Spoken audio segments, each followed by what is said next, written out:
पहले एपिसोड में आप सबका स्वागत है। और कुछ बोलने से पहले मैं एक छोटा सा प्रार्थना करना चाहूँगा।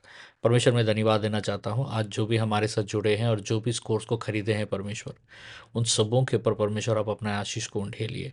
और मुझ पर परमेश्वर, और जितने जन इस कोर्स को देख रहे हैं परमेश्वर, जुड़े हुए हैं हमारे साथ, उनके और उनके परिवार के ऊपर यीशु मसीह का लहू का प्रोक्ष कीजिए और हमें यीशु मसीह के लहू से बांधिए, ताकि शत्रु का कोई भी हमला हम पर ना हो। और पवित्र आत्मा, हम आपसे विनती करते हैं कि आप हमें इस कोर्स में सिखाइए, चलाइए, क्योंकि आपका ज्ञान से ही हमें सीखना है। धन्यवाद पिता, यीशु मसीह के नाम से मांगते हैं, सुनिए, ग्रहण कीजिए, आमीन। फिर से मैं आप सबको इस एपिसोड 1 में स्वागत करता हूँ। आत्मिक युद्ध की समझ, बुरे दुष्ट अधिकार, इविल पोजेशंस क्या है और क्यों होते हैं, आज हम इस एपिसोड में जानेंगे। सबसे पहले इस विषय को समझना क्यों ज़रूरी है। आज हम जिस विषय की शुरुआत कर रहे हैं वो बहुत लोगों के लिए या तो भ्रम या कन्फ्यूजन का विषय है, या फिर डर का विषय है। लेकिन जब किसी विषय को सही तरीके से समझा जा सकता है तो डर अपने आप कम हो जाता है। बाइबल हमें सिखाती है कि जीवन केवल वही नहीं है जो हमें आंखों से दिखाई देती है। एक आत्मिक स्तर, एक स्पिरिचुअल रेलम भी है जो हमारे सोचने, महसूस करने और निर्णय लेने पर असर डालता है। बाइबल कहती है, क्योंकि हमारा युद्ध मांस और लहू से नहीं है, परंतु प्रधानों से, अधिकारियों, इन संसार के अंधकार के हाकिमों और आकाशीय स्थानों में दुष्ट आत्मिक शक्तियों से है। एफिशिएंट 6:12। इस आत्मिक संसार में एक वास्तविकता है जिसे हम कहते हैं आत्मिक युद्ध, जिसे इंग्लिश में हम स्पिरिचुअल वॉरफेयर कहते हैं। अब समझेंगे ये आत्मिक युद्ध का मतलब क्या है। बहुत लोग इस शब्द को इस्तेमाल करते हुए आप देखते हैं, विशेष तरीके से क्रिश्चियंस बहुत इस्तेमाल करते हैं। आत्मिक युद्ध का मतलब यह नहीं है कि हर समस्या के पीछे दुष्ट आत्मा ही है, लेकिन इसका मतलब यह जरूरी है कि यह संसार पाप के कारण टूट चुका है। इस टूटे हुए संसार में परमेश्वर की योजना और शैतान का विरोध दोनों साथ साथ चलते हैं। प्रभु यीशु ने इस वास्तविकता को बहुत साफ शब्दों से बताया। यूहन्ना 10:10 में, चोर केवल चोरी करने, घात करने और नाश करने आता है। मैं इसलिए आया कि वे जीवन पाए और बहुतायत से पाए। ये वचन हमें दिखाता है कि आत्मिक युद्ध का उद्देश्य क्या है और प्रभु यीशु क्यों आए। अब जानेंगे कि बुरे दुष्ट अधिकार क्या होते हैं। बुरे दुष्ट अधिकार को इंग्लिश में इविल पोजेशंस कहा गया है, और इस पूरे कोर्स में हम इविल पोजेशंस के बारे में पढ़ेंगे। इसका मतलब है, जब कोई दुष्ट आत्मा किसी व्यक्ति के जीवन में इतना गहरा प्रभाव डाले कि वह व्यक्ति का सोचना, बोलना और व्यवहार उसके अपने नियंत्रण से बाहर हो जाता है, अनकंट्रोलेबल हो जाता है। पोजीशंस के बारे में हम बहुत डीप जाएंगे इस कोर्स में। बाइबल में हम देखते हैं कि दुष्ट आत्माएं कभी कभी व्यक्ति के पूरे जीवन पर अधिकार जमा लेते हैं। यीशु स्वयं कहते हैं कि दुष्ट आत्माएं व्यक्ति को बांध सकती हैं। मुझे अमेरिका में एक चर्च में गेस्ट स्पीकर के रूप से बुलाया गया है, और मैं उस चर्च में गया था, और वहाँ पर एक माँ ने अपने बेटी को लाया, और 13-14 साल की होगी वो। और जैसे मैं प्रार्थना करने लगा, उसके अंदर इतना भयानक दुष्ट आत्मा था कि वो दीवार चढ़ गया। जैसे छिपकली चढ़ता है ना दीवार पर, वैसे दीवार चढ़ गया। चर्च में से आधे लोग डर कर भाग गए, क्योंकि उस चर्च में ऐसा स्पिरिचुअल डेमोन्स्ट्रेशन कभी नहीं हुआ। लेकिन परमेश्वर इतने शक्तिशाली है कि वो परमेश्वर की उपस्थिति में वो इविल स्पिरिट रह नहीं पाए, और वो लड़की को तुरंत परमेश्वर ने छुटकारा दिया। और एक चीज जानिए कि ये अचानक क्यों नहीं होता है। यह समझना बहुत जरूरी है कि दुष्ट आत्माएं आमतौर पर अचानक किसी पर अधिकार नहीं करते। बाइबल हमें चेतावनी देती है, शैतान को अवसर मत दो। इफिशियन 4:27 में। अक्सर अधिकार के पीछे कारण होता है। और वो कारण क्या है?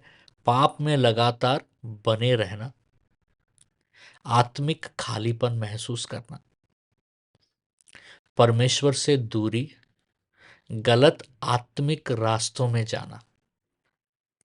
इसलिए बाइबल कहती है, पहला पत्रस के 5 के 8 में, सचेत रहो, जागते रहो, क्योंकि तुम्हारा विरोधी शैतान गरजने वाले सींग की नाई घूमता है। बाइबल के उदाहरण हमें क्या सिखाते हैं? पहला, गेरासेनी व्यक्ति, मार्कुस का 5 का 1 और 20 में। यह व्यक्ति कब्रों में रहता था, खुद को चोट पहुंचाता था, किसी के वश में नहीं था। बाइबल कहती है, कोई उसे बांध नहीं सकता था, वह अपने आप को पत्थरों से घायल करता रहता था। मार्कुस 5 का 3 और 5। लेकिन जब प्रभु यीशु उसके सामने आए, यीशु के एक वचन से दुष्ट आत्माएं निकल गई। मार्कुस 5 का 8 to 13। और परिणाम क्या हुआ? लोगों ने उस मनुष्य को वस्त्र पहने ठीक होश में बैठे देखा। मार्कुस का 5 का 15 में हम पढ़ते हैं। यह सिखाता है कि यीशु की उपस्थिति जीवन को पूरी तरह बदल सकती है। दूसरा उदाहरण हम देखते हैं, दुष्ट आत्मा से ग्रस्त बालक, मार्कुस का 9 का 14 to 29। यह बालक दौरे पड़ने से पीड़ित था, आग और पानी में गिर जाता था। पिता ने यीशु से कहा, यदि आप कुछ कर सकते हैं तो हम पर दया करें। मार्कुस का 9 का 22। प्रभु यीशु मसीह ने उत्तर दिया, जो विश्वास करता है उसके लिए सब संभव है। ये कितना गहरा बात है। मार्कुस 9:23। और फिर प्रभु यीशु ने कहा, यह जाति यह जाति प्रार्थना और उपवास से ही निकल। मार्कुस 9:29। यह दिखाता है कि आत्मिक गहराई और प्रार्थना और उपवास कितना अवश्य है स्पिरिचुअल वॉरफेयर और इविल पोजीशंस को तोड़ने के लिए। तीसरा उदाहरण, भविष्य बताने वाली दासी, प्रेरित के काम का 16 से लेकर 18 में पढ़ते हैं। यह दासी सही बातें बोल रही थी, फिर भी उसमें भविष्य बताने की आत्मा थी। प्रेरित 16:16 में हम पढ़ते हैं। तो पौलुस ने क्या किया? प्रभु यीशु मसीह के नाम से मैं तुझे आज्ञा देता हूं कि इससे निकल जा। प्रेरित का 16 का 18 में हम पढ़ते हैं कि पौलुस ने आज्ञा दिया और आत्मा तुरंत निकल गया। यह सिखाता है कि यीशु का नाम आज भी सामर्थ्य है। अब बुरे दुष्ट अधिकार के सामान्य संकेत क्या है? बाइबल में हम देखते हैं कि अधिकार के मामले में अक्सर आत्मा विनाश, मार्कुस 5:5, परमेश्वर की उपस्थिति से विरोध, मार्कुस 1:24, और असामान्य शक्ति, मार्कुस 5:4 देखी जाती है।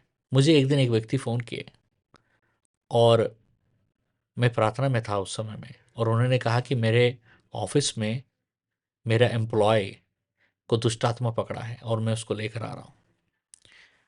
तो वो उनको लेकर आया, और ये व्यक्ति ब्लैक अफ्रो अमेरिकन, अब तो अमेरिका में जानते हैं कि हर तरीके के लोग रहते हैं, और ये व्यक्ति कम से कम 6.5 फीट का था और हट्टा कट्टा, और उसको बांध के लाया गया, और उसको लाने भी बहुत मुश्किल हो रहा था क्योंकि इतना हट्टा कट्टा, और मेरे सामने बैठाया गया और मुझसे बात कर रहा है, और बहुत अच्छी तरीके से बात कर रहा है, और परमेश्वर के वचनों को कैसा बोल रहा है वो।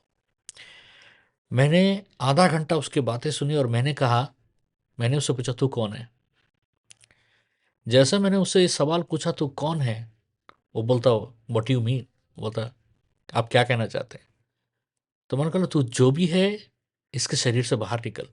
और उसके बाद वो आदमी, उसके हाथों में जैसे रस्सियां बंधी थी, और वो तोड़ दिया, और तोड़कर ऐसा खड़ा हुआ और मेरे ऊपर ऐसा चढ़ाई करने गया और फिर नीचे गिर गया, और उसके अंदर से दुष्ट आत्मा निकल गई।